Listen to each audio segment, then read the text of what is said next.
Welcome to texture math. आज के session में हम देखेंगे कि किस तरह से हम जो भी हमारे सिस्टम पे रिसीवर अवेलेबल है, जर्नल रिसीवर, उनकी इंफॉर्मेशन फेच कर सकते हैं। ठीक है। और ये प्रोजेक्ट पर्सपेक्टिव से बहुत ही इंपॉर्टेंट टॉपिक है, क्योंकि प्रोजेक्ट में आपको बहुत सारी ऐसी कंडीशंस होती हैं जहाँ पे आपको जर्नल रिसीवर के बारे में पता करना होता है। अब जर्नल रिसीवर की कौन सी इन्फॉर्मेशन होती है, जैसे उसका नेम, वो किस लाइब्रेरी में है, कब एक्टिवेट हुआ था, है ना। इस तरह से बहुत सारी ऐसी वैल्यूज़ होती हैं जो हम सिस्टम से रिट्रीव कर सकते हैं। अब इसको समझने के लिए हम क्या कर सकते हैं, मैं आपको एक एक सिंपल क्वेरी है। क्वेरी बहुत ही सिंपल है, बट उस क्वेरी को आप प्रोग्राम में यूज़ कर सकते हो, उसके बेसिस पे प्रोग्राम फ्लो चेंज कर सकते हो। तो वो तब यूज़ होती है जैसे मान लीजिए आपने कोई प्रोग्राम बनाया हुआ है और उस प्रोग्राम के अंदर आपको रिसीवर की कुछ डिटेल के बेसिस पे प्रोग्राम फ्लो चेंज करना है। लेट्स से एक एप्लीकेशन है, अगर रिसीवर की इंफॉर्मेशन सपोज किसी लाइब्रेरी में है। हमारे पास दो लाइब्रेरी है, लाइब्रेरी वन, लाइब्रेरी टू। अगर वन में रिसीवर है तो कुछ और फंक्शन परफॉर्म करना है, और लाइब्रेरी टू में अगर रिसीवर अवेलेबल है तो कुछ और परफॉर्म करना है। तो इस तरह के डिसीजन हम कैसे लेंगे, पहले हमारे को सिस्टम के अंदर क्या क्या रिसीवर है अवेलेबल पड़े वो देखना होगा, और जो अवेलेबल है उसमें से फिर क्या इन्फॉर्मेशन फैच करनी है वो हमें क्वेरी से ही मिलेगी। तो ये ओवरऑल हमारी रिक्वायरमेंट रहेगी इस सेशन के लिए।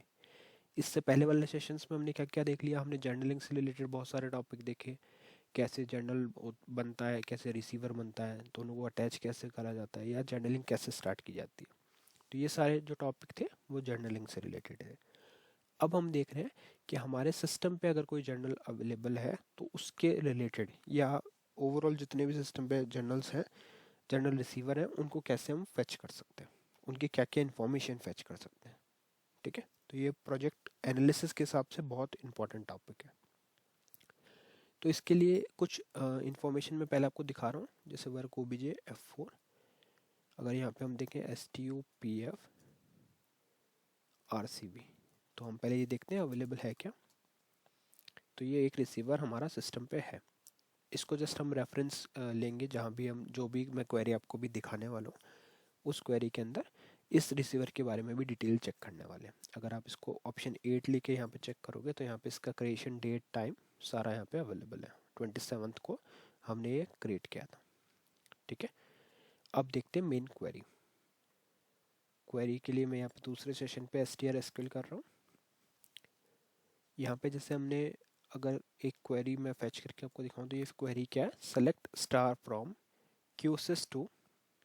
अभी QSys 2 क्या है, ये सिस्टम की लाइब्रेरी है। Dot journal receiver underscore info. तो पहले मैं आपको QSys 2 के बारे में बताता हूँ। अगर आप इसके लिए वर्क ओबीजे करोगे तो ये दिख रहा है QSys एक प्रॉड लाइब्रेरी है ये। इस पे अगर आप ऑप्शन 8 लोगे तो आपको पूरा मिलेगा, सिस्टम लाइब्रेरी फॉर CPIs के लिए एक लाइब्रेरी होती है जिससे हम कुछ इन्फॉर्मेशन, जिसमें कुछ चीज़ें होती हैं जिसको हम यूज़ कर सकते हैं अपने डे टू डे टास्क के लिए। ठीक है। और एक बार इसका भी मैं देख लेता हूँ वर्क ओबीजे करके। ठीक है, इसका आप देख रहे हो लेंथ ज़्यादा है, और अगर हम वर्क ओबीजे करते हैं तो उसकी लेंथ काफ़ी कम रहती है, मतलब यहाँ पे 10 कैरेक्टर्स की रहती है ना। तो वो कोई प्रॉब्लम नहीं है। अब हम क्या करेंगे, QSys 2 select star from QSys 2 dot journal underscore receiver underscore info. इसके लिए मैंने यहाँ पे किया एंटर। जैसे ही हम एंटर करेंगे तो हमारे पास एक काफ़ी सारा डेटा लेके आता है ये क्वेरी। ठीक है। अभी क्या क्या इन्फॉर्मेशन है, क्यों हम इसको यूज़ करते हैं, ये सारा हम देखने वाले हैं। अगर आप इसको शिफ्ट F8 करते जाओगे तो लास्ट 162 कॉलम तक ये डेटा दिखा रहा है। कुछ डेटा ब्लैंक है, कुछ अवेलेबल है, तो वो सारी चीज़ें इसमें होती है। अब मेन डेटा क्या है यहाँ से देखते हैं। पहला है जर्नल रिसीवर लाइब्रेरी, कि जर्नल रिसीवर जो है वो कौन सी लाइब्रेरी में इस पूरे सिस्टम के अंदर है ना। जैसे क्यू यूज़र सिस है, एक शर्मित 1, ये वाली लाइब्रेरीज हमारी है। हमारी लाइब्रेरी का नाम शर्मित 1 है। तो उस लाइब्रेरी में कौन से रिसीवर है वो पूरा आपको देखो यहाँ से डेटा दिख रहा है। इस लाइब्रेरी में अगर मेरे पास एक और लाइब्रेरी होती जहाँ पे भी मैंने कुछ बनाया होता तो उसका भी मुझे ये डेटा दिखाता। तो ये सारे रिसीवर्स ऐसे हैं जो मेरे सिस्टम पे इस लाइब्रेरी में अवेलेबल है। ठीक है। तो पहला तो हमारा एडवांटेज यही हो गया कि अगर आपसे कोई इंटरव्यू में क्वेश्चन पूछता है कि अगर आपको अपने सिस्टम पे आपकी लाइब्रेरी के सारे रिसीवर्स के डिटेल निकालनी है तो कैसे निकालोगे, तो आप क्या कर सकते हो, सिंपली ये करोगे, जनरल रिसीवर लाइब्रेरी में शर्मित1 सर्च कर लोगे तो वो आपको डेटा निकाल के देगा। फिर आता है जनरल रिसीवर नेम। अब इस लाइब्रेरी में बहुत सारे रिसीवर हैं, जैसे RC13, RC14, है ना। वैसे यहाँ पे STUJRN, RCV001, और अभी मैंने आपको जो रेफरेंस के लिए दिखाया था वो कौन सा है, STUPF-RCV। तो यहाँ से रिसीवर के नेम मिल गए। डिस्क्रिप्टिव टेक्स्ट, अगर यहाँ पे अगर आपने रिसीवर बनाते टाइम कोई टेक्स्ट असाइन किया होता तो वो टेक्स्ट भी यहाँ दिखता। General receiver number, ASP, general receiver ASP name, है ना, ये जो है जनरल रिसीवर ASP नंबर वो ये है। फिर है जनरल रिसीवर ASP नेम। वैसे जनरल की लाइब्रेरी क्या है, शिफ्ट F8 करने पे और चीज़ें हैं। थ्रेशोल्ड, बाय डिफ़ॉल्ट थ्रेशोल्ड ये रहता है, तो इसमें अगर आप पेज अप करोगे तो देखो किसी किसी में थ्रेशोल्ड चेंज्ड है। अगर आप कस्टमाइज़ करोगे तो उस अकॉर्डिंग आपका थ्रेशोल्ड दिखाएगा। साइज़ क्या है, स्टेटस, अगर सिर्फ आपने बनाया हुआ है रिसीवर को और उसको अटैच नहीं किया तो कुछ और स्टेटस रहेगा, जैसे यहाँ पे लिखा है अटैच्ड, अगर वो किसी से अटैच्ड है तो। ठीक है, STUPF-JRN अगर आप देखोगे तो वो ऑनलाइन शो कर रहा है, अटैच्ड नहीं है, मतलब रिसीवर बना हुआ है बट उसको किसी जर्नल से अटैच नहीं किया हुआ है। नंबर ऑफ जर्नल एंट्रीज, कितनी एंट्रीज उस जर्नल में है अभी बाय डिफ़ॉल्ट, है ना। फर्स्ट सीक्वेंस नंबर क्या है उसका, लास्ट सीक्वेंस नंबर क्या है, maximum entry specific data length क्या है, null values indicator, attach time, कब उसको अटैच किया गया था, और डिटैच टाइम, अगर आपने उसको डिटैच किया तो वो उसका टाइमिंग क्या है। ठीक है। STUPF-JRN अगर आप पेज डाउन करके देखते हो, यहाँ पे मैं शिफ्ट F8 करूँ, shift F7 sorry, shift F7 अगर हम करेंगे तो आपको दिखेगा STUPF-JRN-RCV। इसको मैं हाईलाइट करता हूँ अभी के लिए,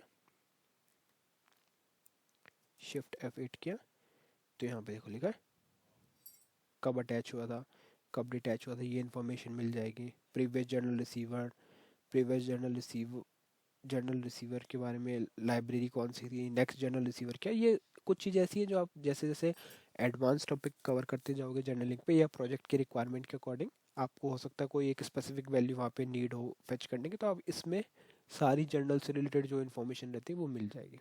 कुछ वैल्यूज़ अभी ब्लैंक है ना, तो ये पूरा प्रोसेस रहता है इनकी वैल्यूज़ फेच करने का। अब यही डेटा अगर आपको चेक करना है, जैसे यहाँ पे मैं F4 मैंने लिया, इस जगह पे मैंने फिर से F4 लिया, तो यहाँ पे आपको फील्ड, फाइल और टाइप, लेंथ, वो सारा इन्फॉर्मेशन मिलता है। अभी ये जहाँ पे ये आइकन, इसका मतलब कुछ और इन्फॉर्मेशन भी है यहाँ, तो उसको देखने के लिए क्या करेंगे, सिंपल कर्सर यहाँ पुट करना है और शिफ्ट F8 प्रेस करना है। कर्सर जैसे मैंने यहाँ रखा, शिफ्ट F8, तो ये क्या करेगा, पूरा फील्ड का डिटेल देगा आपको, जैसे फील्ड का नेम क्या है, सिस्टम फील्ड नेम क्या है, फाइल कौन सी है, लाइब्रेरी कौन सी है, ये सारा डेटा मिल गया। तो अगर आपको यहाँ पे कुछ ट्रिम्ड डेटा, जैसे यहाँ पे दिख रहा है फर्स्ट सीक्वेंस और अंडरस्कोर के बाद में ये मार्क है, इसका मतलब यहाँ पे कुछ और इन्फॉर्मेशन भी है, तो कर्सर रखा, शिफ्ट F8, तो ये पूरा इसका डिटेल आपको ला के देगा। तो ये एडवांटेज होता है हमारा यूज़ करने का इस क्वेरी को, है ना। इसको ये हर क्वेरी में वर्क करता है, ये इसी क्वेरी के लिए नहीं, बाकी क्वेरीज में भी अगर आपको कोई ऐसी डिटेल निकालनी है तो यहाँ पे देखोगे ऑप्शन मिलेगा, F20 है display entire name, display system field names में आता है F19। ठीक है, तो अब जैसे यहाँ पे लिखा field job, field job varchar 3 का है, field user, field program name, है ना। ऐसे अगर शिफ्ट F11 में यहाँ पे करता हूँ तो इसका टेक्स्ट बाय डिफ़ॉल्ट कुछ रहता नहीं है, जैसे हम बाकी फाइल्स में कुछ टेक्स्ट लिखते हैं, यहाँ पे देखो टेक्स्ट नहीं है, क्योंकि उसका एंटायर फील्ड नेम से ही आपको पता चल जाएगा। जैसे यहाँ पे अगर शिफ्ट F8 प्रेस करेंगे तो ये पूरा फील्ड का डिटेल लाया, क्या क्या दे रहा है, फील्ड, फाइल और लाइब्रेरी नेम। और वहीं अगर शिफ्ट F7 करता हूँ तो ये उसका फील्ड नेम दिखा रहा है डायरेक्टली। शिफ्ट F7 टॉगल करेगा फील्ड नेम और सिस्टम फील्ड नेम, है ना। यहाँ पे लिखा है डिस्प्ले फील्ड नेम्स, और अगर शिफ्ट F7 किया तो आ गया डिस्प्ले सिस्टम फील्ड नेम्स, है ना। तो इससे आप इनको चेक कर सकते हो। अब जैसे F11 किस लिए, डिस्प्ले नल्स, अगर नल्स को चेक करना है तो यहाँ पे ये देखो नल्स आ रहा है, 1 है सब में और किसी में 3 है, तो ये आप इजीली यहाँ से इंफॉर्मेशन फेच कर सकते हो। 1 का मतलब क्या है, allow null value in the specified column field, 2 मतलब not null, does not allow null values in the specified column field, 3 मतलब does not allow null value in the specified column field but provides the default for the data type shown as below। है ना। तो जैसे character के लिए क्या by default value है, blank. Where graphic के लिए एम्प्टी स्ट्रिंग, डेट के लिए करंट डेट, टाइम के लिए, ये सारी इन्फॉर्मेशन यहाँ से हमें मिलती है। ठीक है, ये देखा हमने नल वाले ऑप्शन में। अब यहाँ पे इसकी डिटेल लेने के लिए मैंने यहाँ पे कर्सर पुट किया और उसको F1 किया, तो वहाँ से हेल्प स्क्रीन आ गया। वो सब फील्ड पे, जैसे यहाँ पे भी अगर आप करोगे कर्सर F11, तो पूरा इन्फॉर्मेशन लेके आएगा। ठीक है, तो ये पूरा प्रोसेस हमने देखा किस चीज़ का, जनरल रिसीवर में क्या क्या वैल्यूज़ होती हैं।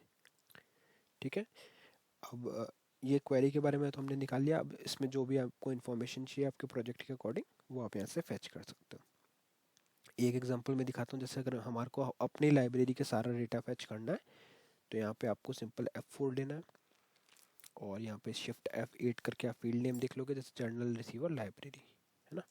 यहाँ पे करेंगे 1 और इधर डाल देंगे लाइब्रेरी का नेम जो है शर्मित 1। एंटर किया। जैसे एंटर किया तो ये सारे रिसीवर जो डिटेल लेके आ रहा है वो उसी के लिए आ रहा है जिसका लाइब्रेरी शर्मित 1 है। वैसे अगर और स्पेसिफिक पे जाना है, जैसे मेरे को एक पर्टिकुलर रिसीवर के लिए डिटेल निकालनी है, तो मैं यहाँ पे रिसीवर का नेम भी डाल सकता हूँ, ये MPGRN00। तो F4 में जैसे नॉर्मल क्वेरी में हम सेलेक्ट करते हैं, वो डेटा सेलेक्ट करके उस अकॉर्डिंग डेटा फैच कर सकते हैं। तो ये क्वेरी बहुत ही यूज़फुल क्वेरी है। इंटरव्यूज़ में इससे रिलेटेड बहुत सारी इंफॉर्मेशन पूछ सकते हैं कि क्या क्या इन्फॉर्मेशन यहाँ से हम फैच करते हैं, है ना। और आपको पूरे सिस्टम का एक तरह से ये पूरा जनरल रिसीवर इंफॉर्मेशन प्रोवाइड करता है। तो इस सेशन के लिए यही टॉपिक था और नेक्स्ट सेशन में हम बाकी टॉपिक डिस्कस करेंगे। So thank you for watching Tech Share में।